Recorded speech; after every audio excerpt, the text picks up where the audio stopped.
Le débat sur le retour du délit de séjour irrégulier en France a refait surface, sous l'impulsion du nouveau ministre de l'Intérieur, Bruno Retailleau, qui souhaite rétablir cette mesure abrogée en 2012. Avant cette date, la législation française imposait des sanctions pénales, comme des amendes et des peines de prison, aux personnes en situation irrégulière. Cette suppression a été motivée par une directive européenne de 2008, incitant les États membres à privilégier les alternatives administratives avant d'appliquer des sanctions pénales. Malgré l'abrogation du délit, le sujet de l'immigration reste brûlant.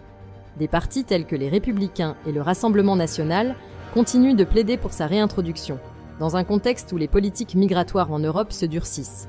Bruno Retailleau considère la lutte contre l'immigration irrégulière comme une priorité et souhaite rétablir le délit dans le cadre d'une stratégie plus large visant à réduire la présence des migrants illégaux en France.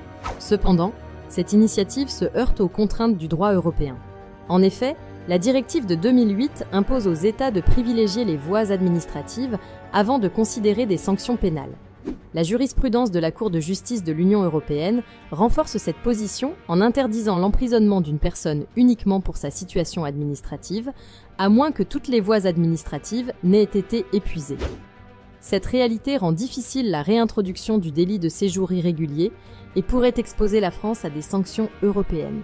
Au sein du gouvernement, la proposition de Retailleau ne fait pas l'unanimité. Bien que le président Emmanuel Macron soutienne une approche plus stricte envers l'immigration, il doit naviguer entre les divergences internes. L'aile gauche du gouvernement s'oppose fermement à cette mesure, la jugeant inefficace et contraire aux valeurs humanistes que défend la France. Ce contexte souligne la complexité du sujet de l'immigration en France, qui est au cœur des débats politiques actuels. Si la vidéo d'aujourd'hui vous a plu, le lien de l'article complet est dans la description. Et n'oubliez pas de vous abonner.